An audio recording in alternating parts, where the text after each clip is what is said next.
Voilà l'état d'union. Donc vous vous doutez bien que c'est l'inverse.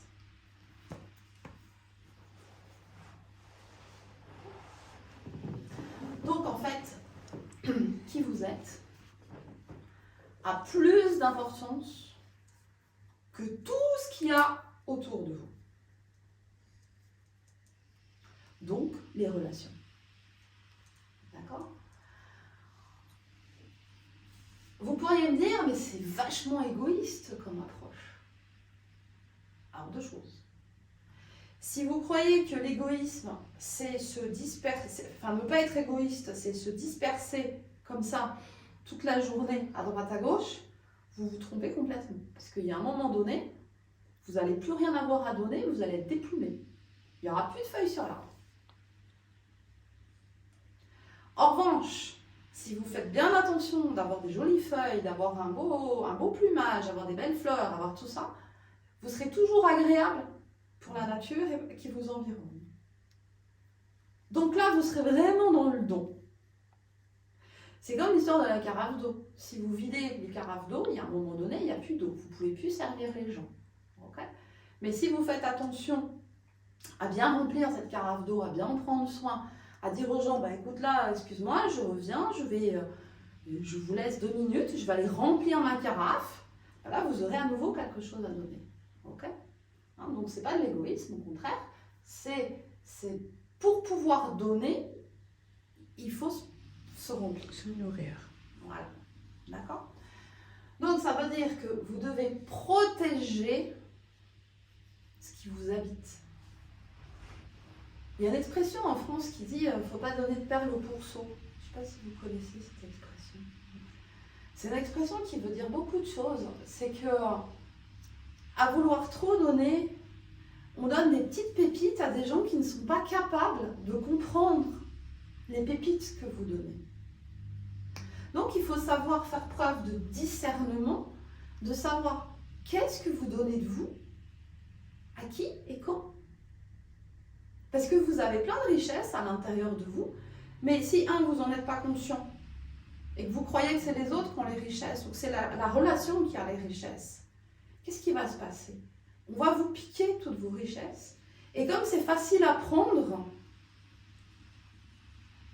vous allez perdre de la valeur. C'est normal, ça va être indu. Et le jour où vous comprenez que ce que vous avez donné, c'est une pépite, c'est une vraie richesse, et que vous allez vouloir le reprendre un petit peu parce que vous en avez besoin pour vous nourrir, vous allez voir qu'autour de vous, on va vous détester. Et c'est de ça dont vous avez peur, en fait. On vous déteste. Ok ? Donc, comprenez bien que ce n'est pas du tout de nature égoïste. Hein. C'est que vous allez protéger votre nature, votre essence. Parce que vous savez que c'est à partir de votre paix intérieure que vous allez pouvoir évoluer, vous allez pouvoir faire votre mission de vie, vous allez pouvoir augmenter votre champ de conscience et vous allez pouvoir rayonner, non pas sur vos proches, mais sur l'humanité tout entière. Ça change tout. Donc ça veut dire que vous gardez votre souveraineté, hein, que votre identité profonde, qui vous êtes, est bien plus importante que la façade que vous allez présenter au monde, bien sous tout rapport. Et donc vous êtes dans l'être, vous n'êtes plus dans le paraître. Et c'est ce qu'on appelle en état d'union, parce que vous êtes connecté à votre soi supérieur, à qui vous êtes vraiment. Okay ? On peut l'appeler autrement, hein, la connexion au soi supérieur, c'est aussi la connexion à la parcelle divine qu'on peut avoir en soi, hein, en fonction des différentes croyances que vous avez lues, entendues, etc. Hein, quand on dit que on est... il y a une parole qui dit je suis dans ce monde, mais je ne suis pas de ce monde. Ça veut bien dire qu'on fonctionne dans ce monde à travers notre petit jeu, notre petit ego, notre personnalité, etc. Mais nous ne sommes pas de ce monde. Nous sommes d'un monde, entre guillemets, invisible, plus éthéré, qui en fait est le soi supérieur. Okay. Vous avez vu dans la première partie du programme, j'ai remis les cours sur le câblage énergétique. Hein. Et donc là, vous avez toute l'explication de votre partie visible et puis de la partie invisible, ce qu'on appelle le soi supérieur, ok, qui lui-même est relié encore au grand soi et qui lui-même est encore relié. Enfin, il y a tout un tas de ramifications énergétiques qu'on ne voit pas, okay, du moins que vous ne voyez pas, mais qu'on peut voir quand on a développé ses sens. Là, évidemment, vous êtes obligé de me croire sur parole. Mais de toute façon, vous ressentez à l'intérieur de vous qu'il y a quelque chose de plus grand, il y a quelque chose de plus gros, de plus beau, de plus fluide que la simple personnalité. Donc déjà, si vous sentez ça, c'est chouette. Alors là, on a plusieurs possibilités, c'est-à-dire que dans nos relations, soit on se retrouve donc nous-mêmes connectés à notre soi supérieur, en relation avec quelqu'un qui est déconnecté, donc qui est dans la séparation, donc on va se retrouver face à un ego, un petit ego, ok. Vous avez cette connaissance, donc vous allez pouvoir prendre ce recul et donc vous allez pouvoir choisir comment vous allez interagir avec cette personne. Okay. Moi, je vous soumets le plan idéal, c'est-à-dire que vous allez pouvoir à la fois utiliser votre partie mentale, votre intelligence mentale, pour pouvoir cadrer la relation, mais vous allez aussi pouvoir utiliser la deuxième jambe, qui est l'intelligence du cœur. Okay. Ce qui veut dire que quand vous êtes face à quelqu'un qui est dans le manque, qui est dans les attentes, qui cherche à vous contrôler, qui cherche, enfin tout ce qu'on a vu jusqu'à maintenant, je ne vais pas le refaire, là vous allez pouvoir placer l'autre à un niveau de distance relationnelle où c'est confortable pour vous. Ça, c'est l'intelligence mentale qui le fait, d'accord ? Mais vous allez quand même brancher votre intelligence du cœur, c'est-à-dire que vous allez non pas juger l'autre, non pas le détruire sur pied, non pas le critiquer dans tous les sens. Vous allez juste reconnaître que l'autre, il est encore en séparation avec lui-même, qu'il est sur son chemin d'évolution, qu'il a encore besoin de temps pour s'éveiller. Ok ? Ce qui fait que là, vous êtes dans une relation où vous pouvez prendre un petit peu de détachement, vous pouvez regarder les choses, et puis ok, on va essayer de mettre en place une relation gagnant-gagnant. Alors pourquoi la relation elle est gagnant-gagnant ? C'est parce que quand vous êtes dans votre souveraineté et que vous êtes face à quelqu'un qui est dans la séparation, vous allez en fait pouvoir grandir ensemble. Comment on fait ça ? Eh bien, en fait, comme vous allez refuser, de par votre intelligence mentale et la mise en place de distance relationnelle, vous allez refuser de rentrer dans le jeu destructeur des attentes. C'est-à-dire que si la personne vous dit « oui, mais tu es plus distant, oui, mais tu m'abandonnes, oui, mais tu ne penses pas à moi, etc. etc. », vous n'allez pas l'accompagner dans ça, parce que vous savez que c'est quelque chose de mortifère, que c'est quelque chose qui va lui faire souffrir, c'est quelque chose qui va lui faire mal à l'autre. Okay. Donc vous allez le reconnaître, vous allez pouvoir éventuellement le dire, vous allez pouvoir l'exprimer. Je comprends que tu aies des attentes, je comprends que tu te sentes avec des manques, je comprends que tu attends de moi ça, ça et ça, mais je pense que ce serait nécessaire que toi, tu puisses le combler par toi-même, prendre conscience que peut-être que si tu as autre chose à faire dans la relation, dans ta vie, etc., à vous de trouver les mots en fonction de la personne que vous avez en face de vous. Okay. Et c'est très difficile de faire ça. C'est très difficile. Donc vous, ça va vous obliger, en fait, à l'intérieur de vous, à faire preuve de discernement et de souveraineté. Et c'est grâce à ça que vous allez grandir. Parce que c'est la façon dont vous discernez les choses qui va vous permettre d'augmenter votre champ de conscience. Vous avez quelque chose ? Si on a un sentiment, si on éprouve un sentiment de solitude en soi-même, c'est qu'en fait on est déconnecté de soi-même. C'est ça. Parce que des fois je cherche des contacts, Ouais. alors même que je suis fatiguée, que ça ne va Ouais. pas du tout, mais parce qu'à ce moment-là j'ai besoin d'un contact. Ouais, parce qu'il y a un sentiment de vide et vous allez avoir besoin de prendre l'énergie de l'autre. Oui. Vous allez avoir. Alors quand on dit l'énergie, c'est très vague. Ça peut être aussi prendre son temps, parce que l'autre va vous emmener dans une activité, va vous faire sortir de vos limites en fait, et va vous ouvrir vers quelque chose. Mais oui, mais en faisant ça, vous utilisez l'autre. Oui, oui, Voilà. absolument. Et quand vous avez... c'est vraiment ça, quand on est connecté et qu'on est vraiment en lien avec soi-même, le champ de conscience se développe, les vibrations se développent. Ça va même assez vite. Et donc, vous allez commencer à percevoir d'autres choses dans le monde. Et en fait, je dirais qu'on est ultra occupé dans la solitude. Il n'y a plus de solitude.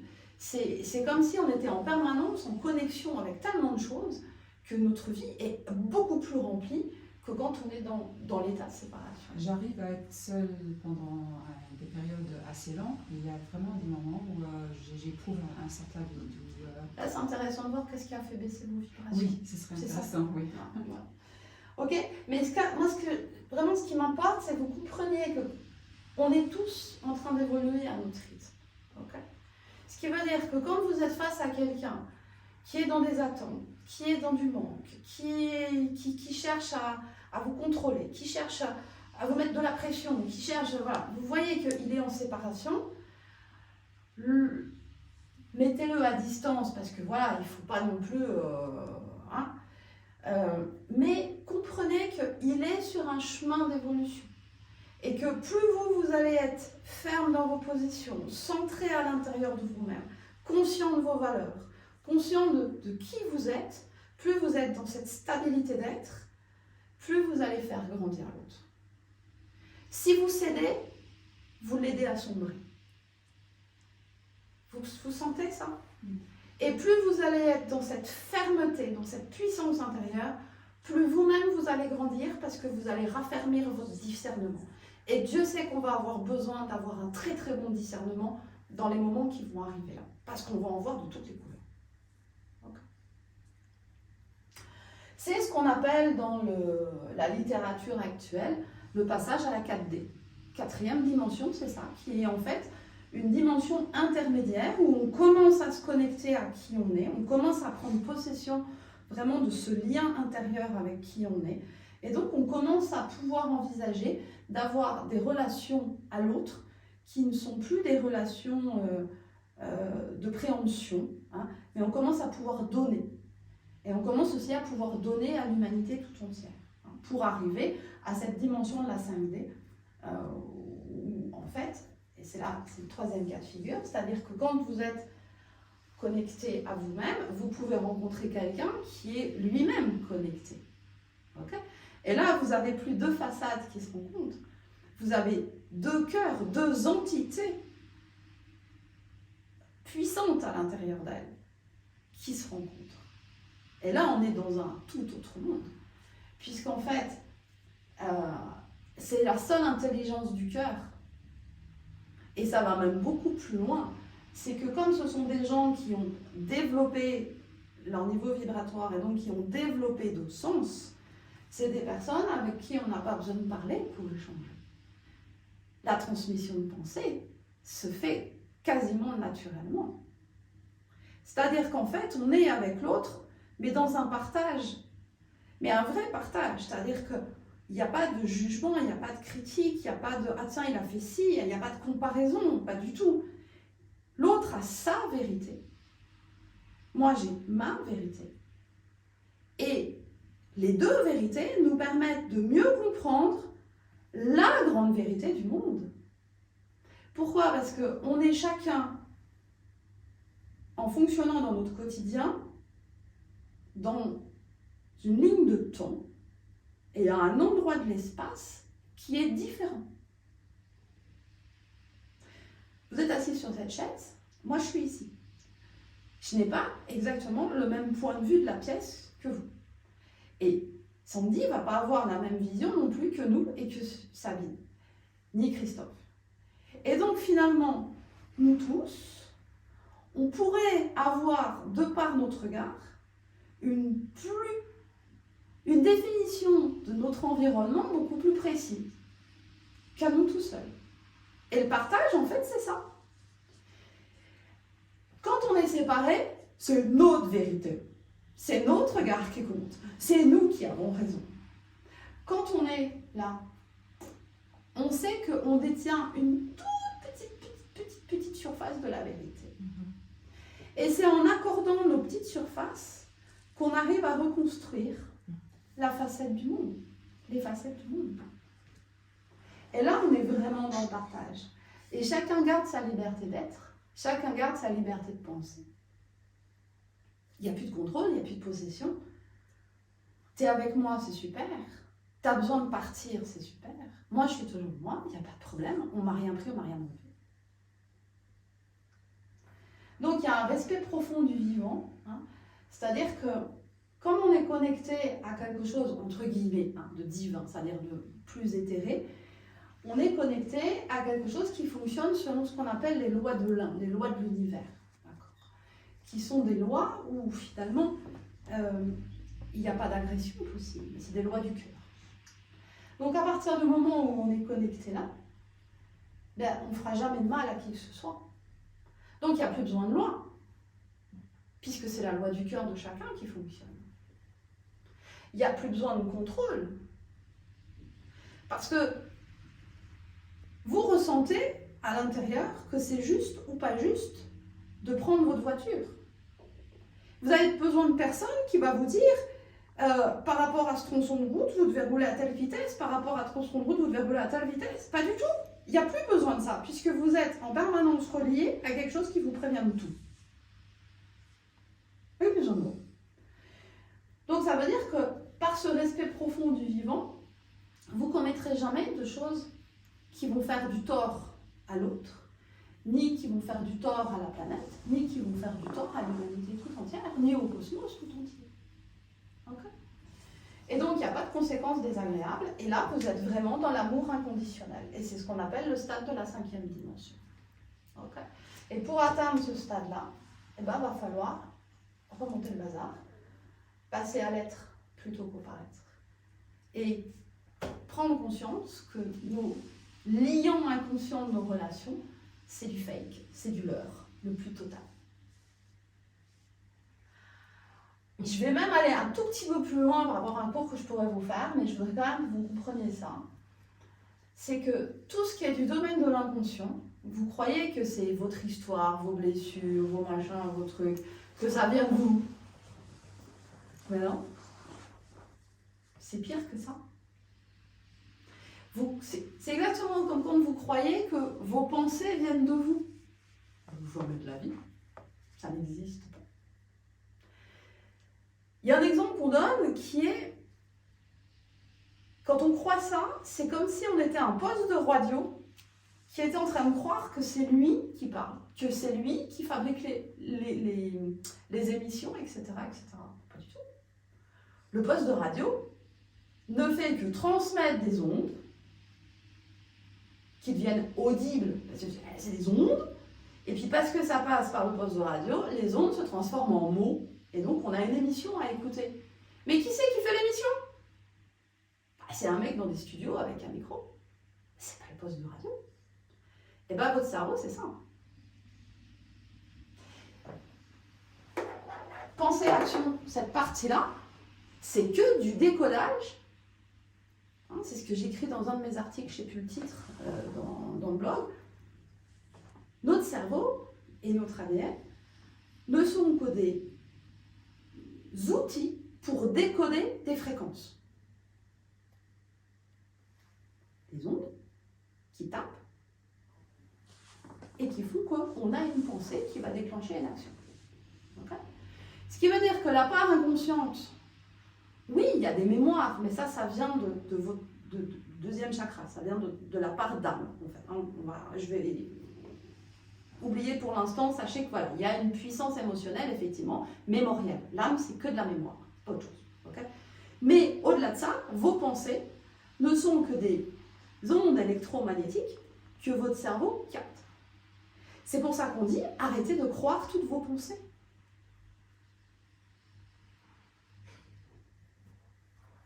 Ben ouais, ça va changer beaucoup de choses dans la vie. Et je vais même aller plus loin, c'est que vous avez votre cerveau... Ah, celui-là, je pense... Bon, il ne marche pas. Hop. Ça, c'est un truc sympa avec le bouchon qui s'est coincé. Voilà. Ok, vous avez votre cerveau qui est là. Vous avez tout un tas d'ondes qui passent là. Ok. Puis de temps en temps, il y en a une qui va là. Et là, ça se transforme en pensée. D'accord? Sauf que la source ici, c'est qui? Vous avez réfléchi à ça déjà? Oui. Des fois, quand mon niveau vibratoire descend et que j'ai des pensées assez négatives, c'est peut-être paranoïde. Des fois, j'ai l'impression que c'est trafiqué de l'extérieur. C'est ça. Non, bien sûr, mais c'est que ça. C'est qui est la source de vos pensées? Alors, bah, c'est comme les ondes radio, hein. Il y a plusieurs fréquences. Il y a la bande AM, la bande FM, il y a... Je sais pas si je crois que ça marche comme ça aussi au Luxembourg. Voilà.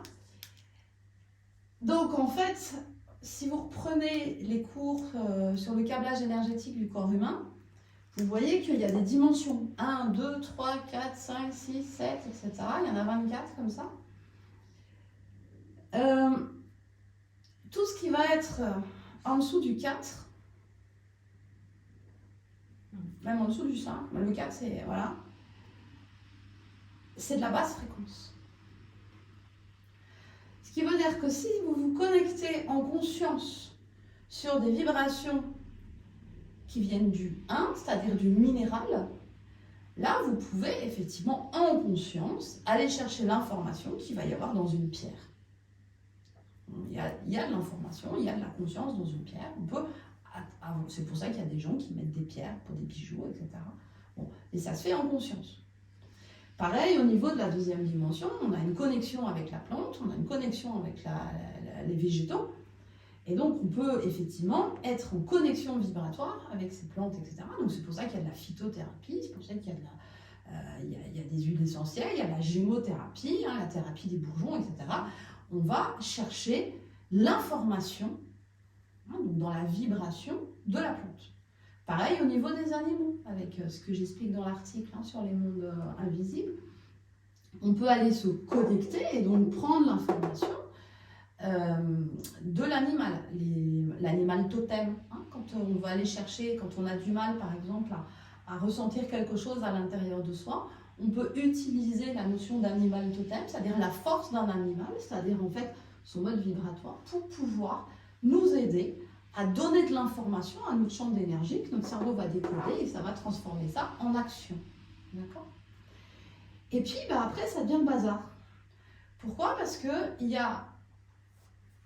je ne rentre pas dans le détail de pourquoi, comment, mais sachez, c'est important que vous le sachiez, il y a tout un tas d'entités qui ont besoin de votre énergie pour vivre. C'est des entités qui ne sont pas en capacité de fabriquer leur propre énergie. Okay ? Ce qui veut dire que ces entités, pour pouvoir fonctionner, ces entités sont dans la 4e dimension, ces entités, pour pouvoir fonctionner, elles ont besoin de vous sucer, littéralement de vous sucer. Vous êtes leur garde-manger. Okay ? Ce qui veut dire qu'à chaque fois que vous êtes en déséquilibre émotionnel, à chaque fois que vous êtes dans une peur, à chaque fois que vous avez le sentiment que vous avez un besoin qui n'est pas comblé par l'autre, etc., et que ça crée un déséquilibre, vous avez une émotion négative. Et cette émotion négative, c'est de la nourriture pour ces entités-là. Et donc, elles ne sont pas bêtes, ces entités. Elles vont faire tout ce qu'il faut pour vous faire fabriquer de l'énergie garde-manger. Et donc, vous avez ces entités, il faut savoir, qui vont envoyer des informations sur des fréquences que votre cerveau va décoder et ça va vous donner des pensées. Et c'est ce qu'on appelle des pensées de merde. Je suis désolée, il n'y a pas d'autre mot. Et là, ça vous amène à poser des actions, à poser tout un tas de trucs, ça vous amène à ressentir des peurs, ça vous amène à faire tout un tas de trucs qui vous coupent de qui vous êtes. Pourquoi ? Parce que dès que vous êtes en état d'union, ils n'ont plus rien à bouffer. Nini, fini, terminé.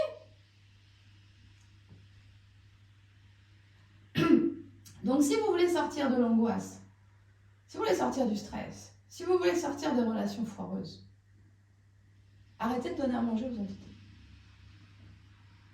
Arrêtez de croire tout ce qu'on vous fout dans le crâne. Et ça, c'est à absolument tous les niveaux de la société.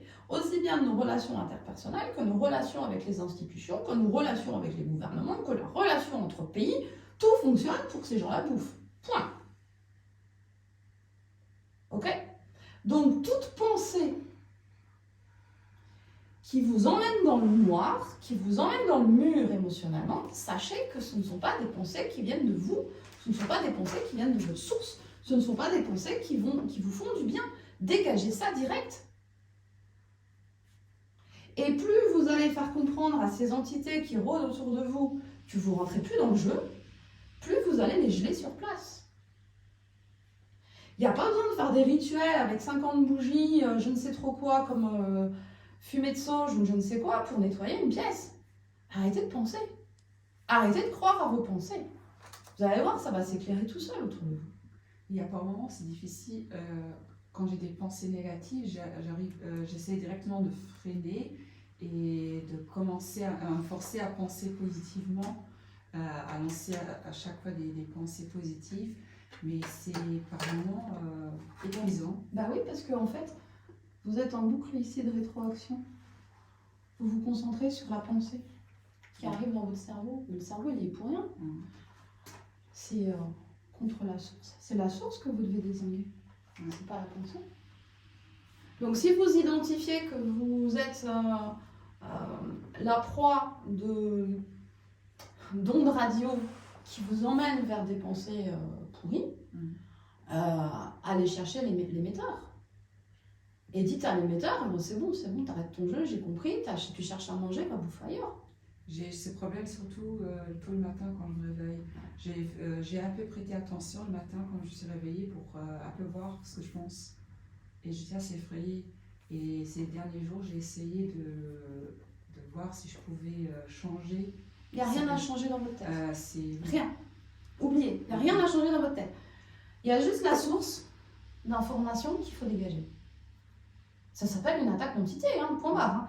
C'est-à-dire qu'en fait, dites, je n'avez pas besoin de parler avec des mots, il vous suffit de la transmission de pensée, il capte, il n'y a pas de problème. Puis s'ils sont là-dedans, ok.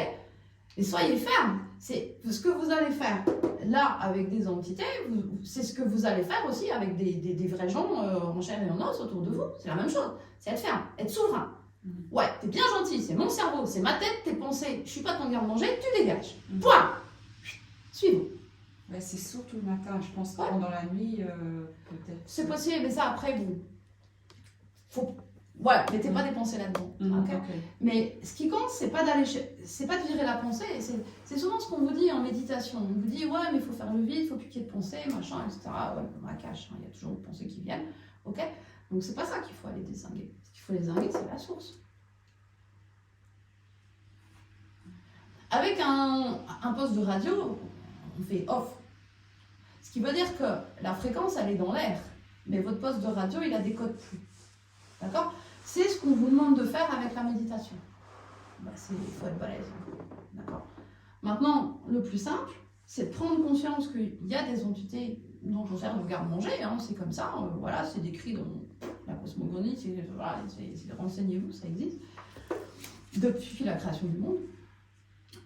Donc, ce qu'il faut, c'est être ferme avec eux. On n'est pas leur petit coussin, on n'est pas leur élevage bovin, on n'est pas... non, on dégage ça tout de suite. D'accord ? Et les gens qui sont en état de séparation, vous allez voir que c'est des gens qui se trimballent avec tout autour d'eux, en permanence, tout un tas d'entités. Ils servent de garde-manger en permanence. Jusqu'à ce que les gens prennent conscience que ils sont fatigués, ils ne comprennent pas pourquoi. Ils dorment 15 heures par nuit, ils sont toujours crevés, ils ont des cernes comme ça, ils se font sucer. Alors dans le cadre d'un cabinet de kiné conventionné par la CNS, c'est clair que je ne le dis pas. Dans le cadre du développement de ça, c'est une priorité. Okay. J'ai une petite question. Parce qu'on parle de pensée. Si le stress ou l'anxiété est d'abord ressenti physiquement, donc il n'y a pas eu de pensée particulière. et qu'après, ça génère des pensées négatives. C'est le même principe, je suppose. Parce que moi, ce qui me choque souvent, c'est que c'est d'abord ressenti physiquement, alors qu'il n'y a rien du tout dans ma tête que je me dis, bon, j'ai pensé de nouveau pire. Et qu'après avoir ressenti ça, c'est là que ça commence à... Le lien inconscient, qui c'est qui le gère? Le corps. D'accord. Et tout ce qui n'est pas équilibré dans toutes les dimensions, qui c'est qui le gère? Le diaphragme. Ok? D'accord. Donc il se peut que en background, vous ayez un besoin qui ne soit pas comblé, ou que vous soyez dans un sentiment d'obligation qui vous gonfle royalement, mais que vous n'osez pas vous l'avouer, ou vous ne pouvez pas vous l'avouer. Par contre, votre corps vous le dit. Ok. Voilà. C'est bon pour vous? Hein, donc, on reconnaît chez l'autre quand est-ce qu'il est assailli par des pensées et qu'il croit que ce sont les siennes. Parce que ça, on retrouve ça chez des gens qu'on appelle toxiques ou chez des personnalités qu'on appelle des prédateurs, comme par exemple des pervers narcissiques. Hein. Ces gens-là, en fait, quelque part, c'est la même chose. C'est-à-dire qu'ils vont toujours faire ce qu'il faut pour créer en vous des pensées qui vont faire que vous allez complètement perdre pied et ils vont vous bouffer votre énergie. C'est pour ça que vivre avec un pervers narcissique, c'est la destruction directe. Ça peut prendre des années, mais ça n'empêche qu'au final, on est détruit. On n'a plus de vie. D'accord? Donc ça existe à tous les niveaux.